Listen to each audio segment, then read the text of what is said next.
Taigi labas vėl. Ką, vėl gadinsiu jums nervus ir tikriausiai truputuką užkrėsiu tom emocijom, kas yra susijęs su upėtakiais. Vėl grįžkim prie gumų. Praeitame video truputuką pakalbėjom, kaip pasiruošti sistemėlę. Labai trumpai, labai abstrakčiai, kaip galvakablį, kaip jį susitvarkyti. O dabar pakalbėkim apie masalus. Ir pakalbėkim būtent apie gumos, apie guminius silikoninius masalus. Ateiskit, tikrai negaliu padengti jų visų. Jų begalė, įvairovė didžiulė, su spalvom, svoriais, vadinama animacija, bet paimsiu pagrindinius niuansus, ką aš čia turiu susidėlioti. Tai vėžiukai. Čia yra Barklai vėžiukai. Jie iš tikrųjų, kaip ir minėjau, varžybose galbūt nelabai, nežinau dėl ko jie nelabai taip pasireiškia, bet tarkim paprastai žvejojant, iš tikrųjų visai neblogi masalai. Kita, ką norėčiau paliesti, tai yra kirmėliukai. Čia vėl Barklajus, atsiprašau, kad aš jį taip garsiai apie jį kalbu, nes jis man iš tikrųjų labai patinka. Pusiau plaukiantis masalas įdomus to, kad galima žaisti, galima galvutę nuimti, galima kabliuką verti iš vienos iš kitos pusės. Jis labai įdomus. Tiek kirmėliukų jų būna įvairių.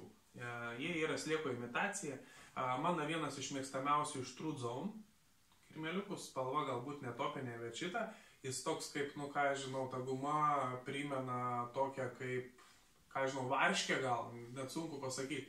Tai yra labai gerai, nes labai gerai provokuoja upėtakį, jam patinka, jisai paragauja, jam kažkas su artimo pažįstamo, bet kas yra blogai, tai kad jie yra trumpaamžiai.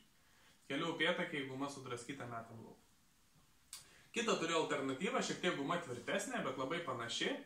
Šiek tiek vadydis mažesnis, bet jeigu matot praktiškai kopiją, vienas prie vieno, nelabai čia kuo tos gumos skiriasi, tai yra kinietis. Jų galite rasti AliExpress'e, jeigu norit, pigiai įsisukti, bet visai neblogai. Tarp jų gaudau, tikrai nesiskundžiu, ypač kai reikia mažesnio, nes tokio mažesnio nelabai kas gali pasiūlyti. Toliau įvairūs kiti sliekai.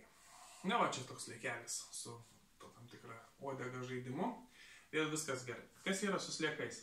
Su sliekais įdomu tai, kad slieką, kaip kalbėjom, vėžiuką, su vėžiuku kažko daug nesugalvosim. Kabinam galvakablį, metam, su kotu žaidžiam, animuojam ir gaunam tam tikrą vibraciją, kuri galbūt tą dieną išprovokuos upėtakį. O su slieku jau visai kas kita. Pats sliekas, jis iš principo, iš esmės, jisai pačiam vandenyto žaidimo nedaro. Dėl to visą žaidimą reikia padaryti būtent su kotu ir būtent su pačiu pravedimu. Sliekai jie plaviruojantis, dėl to tą pravedimą reiktų daryti švelnesnį, lygesnį, padavinėti, suanimuoti, padaryti pauzes, imituoti skęstantį, dugną atsimušantį kirmėliuką, vėl jį pašokantį, vėl nusileidžiantį. Taip pat turi įtakos, kurį kabinsim kabliuką. Jeigu kabinsim į pačią pradžią, dažniausiai gausim, vadinkim taip, jeigu tiesia guma, gausim tą tikrą slieką. Jeigu gumą įkabinant kabliuko formą išlaikysim ir gumoj, gausim šiek tiek kitokį žaidimą, pats masalas darant pravedimais pradės suktis ir šokinėti šonus. Tai labai svarbu ir kartais labai stipriai pasiteisina gaudant tą patį upėtakį. Toliau pakalbėsiu daugiau apie fish-upus. Iš tikrųjų, ne tik tai fish-upai, bet fish-up dabar gal labiausiai prieinama, kas yra susijęs su būtent tokio tipo gumom, tai yra įvairios lervos. Lervos, rusiškai, atsiprašau, už kalbininkų iš karto metamus akmenis, ličinkos. Lerva įdomus masalas to, kad jinai būna pakankamai didelė, čia pas mane mažesnis yra, jų yra kur kas didesnių, yra didelė, kas svarbu tai, kad su jie galima išgauti animaciją. Vėl pati animacija, jeigu aš jums pabandysiu parodyti, pririnkęs teisingą kabliuką, yra išgaunama būtent su tuo, kada mes užkabinam masalą į va šitokią formą. Didesnė, mažesnė, kas atsiranda. Kada mes, vadinkim, tą lervą kabinam būtent su šitokia forma, šitaip panašiai galbūt truputuką reiktų, gal mažiau, kiekvieną kartą, kada mes pravedinėjom, ta lenkta forma, jinai išduoda įvairų žaidimą. Tai atrodytų kaip besiblaškantis vandens gyvis lervutė, kuri šokinėja. Ir būtent su kotu išvibruojant, tam tikrą vibraciją galima tikrai puikiai suviliuoti upėtakį, jam nebetveria kantrybė, jisai puola. Pasirinkus spalvą, dydį ir svorį, apie svorius kalbėjom prieš tai, galima tam tikram vandens lygmenį žaisti, pasiekiant dugną, vėl pakeliant ir būtent tai įtakos mūsų tą gaudomą rezultatą. Tai va, aš čia turiu šiek tiek iš fish-upo, iš tikrųjų puikių guma.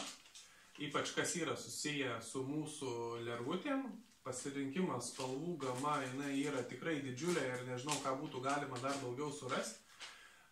Toliau kalbėkime apie didelius masalus. Čia turiu True Zone, mūsų smirdaliuką, apie kurį kalbėjau, kur reiktų palikti mašinai draugui.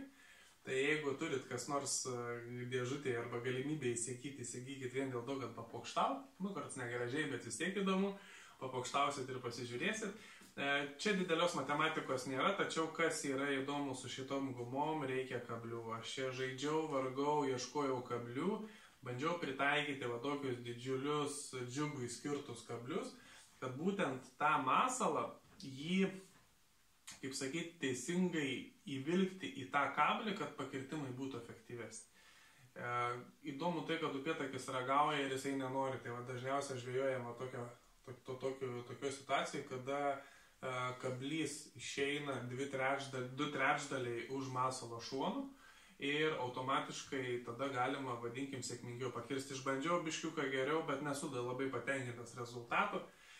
Toliau yra įvairių kombinacijų, ne tik tai su dydžiu, bet būtent su ta forma, jų yra daug atmainučios tokiais gabaliukais, 2 spalvų Barada Bites. Tarp kitko irgi neblogi masalai tikrai gaudantis, galima irgi visai neblogai su jais pažvejoti. Ir tą patį turim fišą. Turim fišą pati tikmenį, pasakysiu, koks čia modelis yra.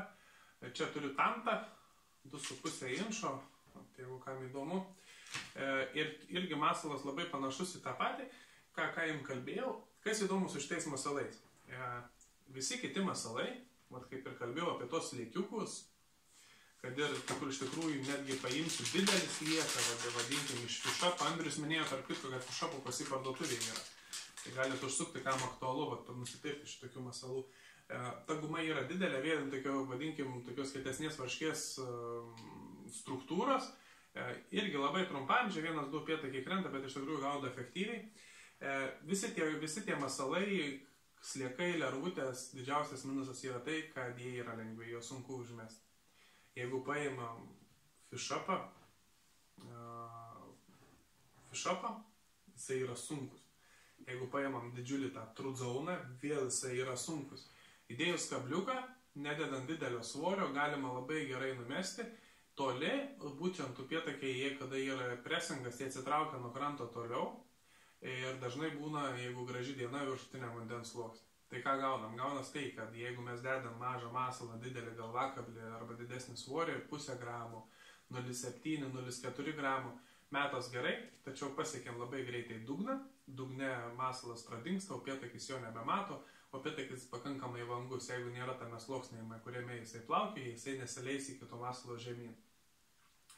Jeigu išsilengvina masalą, jeigu norim būtent tą viršutinį sluoksnį nušukuoti, tai gaunas taip, kad numetam 15-20 metrų. Vėl upėtakio ten nėra, jisai nuo kranto pasitraukęs, nes žvejų pakankamai daug ir būtent tas veikiamas presingas jį tiesiog patraukia atgal. Ir jeigu gylis nedidelis, upėtakis yra pasitraukęs. Tai mums reikia mesti toli, tačiau masalas, kad būtų sąlyginai lengvas, jisai plūduriuotų viršutinę vandens paviršių. Ir tada jau prasideda tam tikri niuansai, ir kur didelės gumos gelbsti. Tada galima numesti toli, greitai pradėjus pravedimą, galima būtent išlaikyti masalą tam viršutiniam sluoksniui, kuriame ir sutiksim dažniausiai tenai su upėtakiu. Ir būtent tie masalai jie puikiai suveikia. Dar vieni masalai, apie kuriuos reiktų pakalbėti, tai jie yra rečiau. Jie yra vadinami ikrais. Jie atrodytų šitaip, aš nežinau, kiek čia matos, kiek ne. Jie tikrai yra labai veiksmingi, juodesnės, tamsesnės spalvos puikiausiai veikia. Netgi tos ryškios spalvos irgi puikiai veikia, bet kame yra esmė? Esmė tame, kad jisai imituoja, vadinkim, kombi formą, bet bekrentantis tas masalas, upėtakiui labai įdomus, toksai burbuliuko struktūras, tačiau pagal varžybų taisyklės masalai negali būti mažesni kaip 2 cm. Tai norint pataikyti, vadinkim, tą standartą, negauti baudų arba diskvalifikacijų, aš turiu dėti tokius 2 ant kabliuko ir automatiškai 2 uždėti ant kabliuko, jie labai mažai kuo skiriasi nuo mūsų lervų ir jau automatiškai kaip ir nelabai galim išgauti tos animacijos arba vadinkim tos kombikormos imitacijos ir automatiškai ta guma nebeturi tokio efekto. Tačiau man patinka, aš kartais ją tikrai panaudoju, varžybose būna ginklas. Tarp kitko lervų būna vėl įvairių. Nežinau, čia dar aš pasimsiu savo žirklutes, aš po varžybų dar esu remontuotas.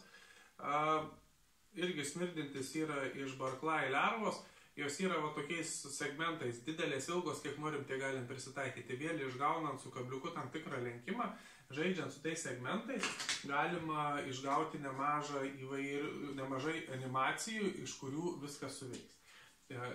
Nemaža dalis tų masalų, ypač barklajos, yra užpilti tam tikrame skysti, kur ta guma įsigeria. Ir jeigu tą gumą paliekam, tarkim, kažkur tai dėžutė, jinai sudžiūna ir susitraukia. Jinai kaip ir yra prisotinta, to vadinkim atraktantu. Tai va trumpai apie tas gumas tiek.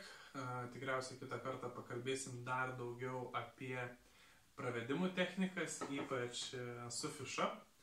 Nes su fish-upu yra šiek tiek sudėtingiau viskas ir įdomiau. Fish-up guma, jinai sugeba išgauti didesnį animaciją. Jinai nėra, vadinkim, tinginių guma, dėl to, kad dauguma minkštų gumų jos patrauklios yra pačią savo struktūrą. Su fish-upu reikia padirbėti, tačiau teisingai išlenkus masalą galima pasiekti labai įdomių rezultatų. Ir varžybose tikrai esu matęs, kaip su šita guma yra gaudoma sėkmingai, prizinėse vietose ir be didesnių bėdų. Tai ką, bičiuliai, tam kartui iki susitikimo prie vandens.